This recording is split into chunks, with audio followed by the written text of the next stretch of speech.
Hey everyone, Big Pauly back with a brand new movie review. No, 2 movie reviews. That's right, it's a lovely day today. It's 21 centigrade, blue sky, sunshine. I decided to go and spend 5 hours sitting in a darkened cinema with some strangers. Yeah, I went to see 2 films. I started it off with Death of a Unicorn, followed by Flow, which I've been wanting to see for ages. So let's just have a little discussion about both of those films.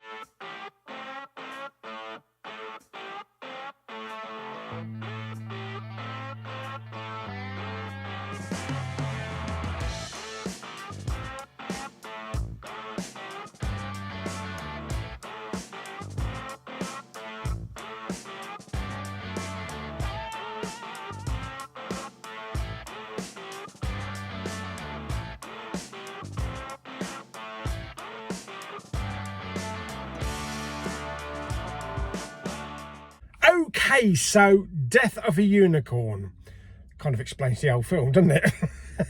Yes, it stars Paul Rudd and Jenna Ortega as a father and daughter. They're on a little retreat driving through the country to this big house with a couple of eccentric people in them, headed off by Richard E. Grant. We have Taya Leone, and we also have Will Poulter. They're supposed to be doing some business deal with Paul Rudd's character. Unfortunately, they have a bit of a mishap on the road and they hit something.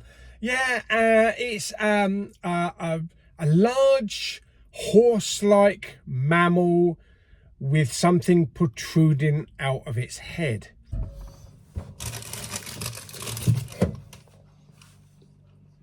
It's a fucking unicorn. Unfortunately, what they hit earlier on has caught up with them, and it's a fight to survive while they're all being chased by certain large horse-like mammals. Yes, that's basically it. This is an A24 film. I did enjoy the film, I actually did. The film is like part comedy, part horror. Towards the end of the film, it kind of like switches into like Jurassic Park type of mode. There's some scenes that would, you know, just fit right in a Jurassic Park film. But I thought it was good. I thought it was a good film.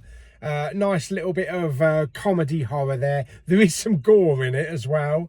But I thought the performances were all great. And I like the relationship between Paul Rudd and his daughter, Jenna Ortega, and Richard E. Grant and the family were weird and wacky, but they were interesting to watch as well. So there we go. So that is Death of a Unicorn. I'm gonna give this one 7. I'm gonna give it 7 out of 10. Yeah, I had fun, enjoyed the film. It will be one that I will pick up. So there we go. That is Death of a Unicorn. My second film that I went to see is Flow. Yes, Academy Award winner, animated film, and with no dialogue whatsoever.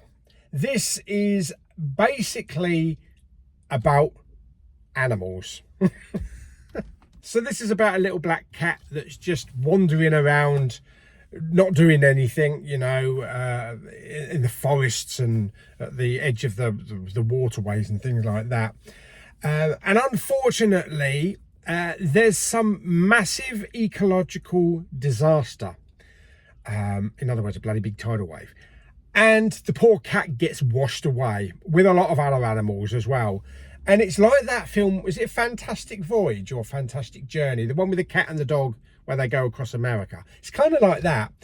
And we just follow the adventures of this black cat as he meets all the other animals, whereas it be like giant birds like storks, dogs and beavers.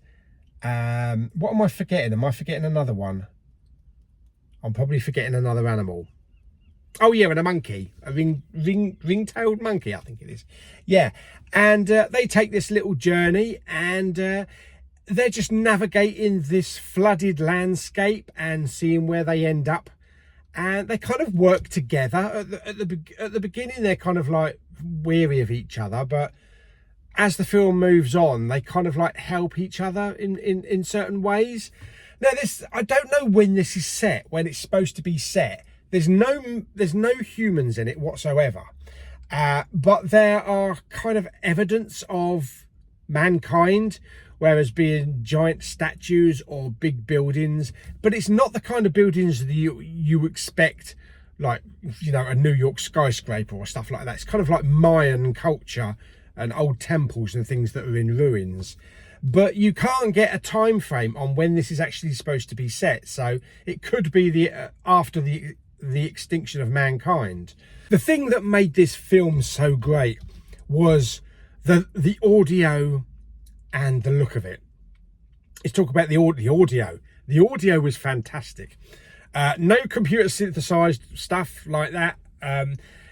All of the animal noises are recordings of animal noises. So everything is authentic. Everything fits in perfectly. The little squeak of a meow or the harsh woof of a dog. Yeah, and the look, it kind of looks photorealistic for the landscapes and the water, but when you get up close to the animals, they have this kind of like distorted kind of pastel filter to them. So it's not the kind of photorealistic look that you would get in something like the live action Lion King, you know, the way that the animals look. It is a very plain, a very diminished look to the animals, with like hard corners, and kind of when the light kind of like reflects off the fur, it kind of like ripples. But the actions of the animals, the running, the jumping, and just normal expressions for the animals were absolutely spot on, absolutely perfect. It also had really nice, beautiful sweeping music as well, and lots of kind of like dramatic music as they were like floating away, and because they're all in this little boat. It's a bit like, you know, Life of Pi. They're all stuck in like this little boat, and they're all trying to navigate, you know, where they're going down like the rivers and that, and trying to avoid, you know, coming to harm. So it's a beautiful looking film. You know, it's only about an hour and 25 minutes, I think. It's a beautiful looking film, really nice audio, great audio, and it's rare to watch a film with absolutely no dialogue and just be brought in and just be immersed in this fantastic story with these animals and the picture and the sound.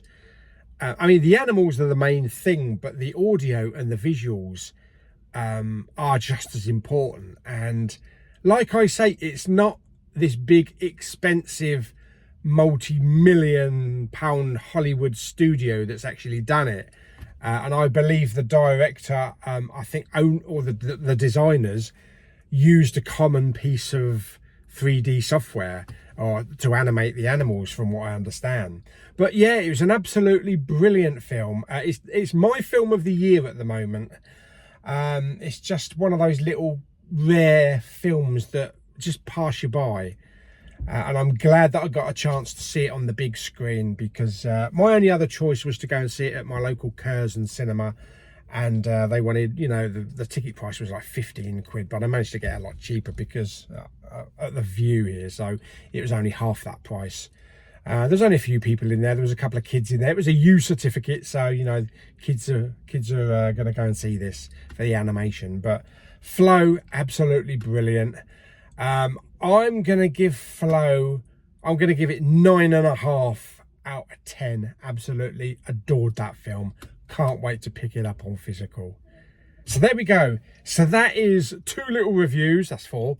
2 little reviews. Hope you enjoyed this video, and if you did, like it by giving it some thumbs up. Don't forget to subscribe, comment and share. See you on the next video very soon. Bye bye.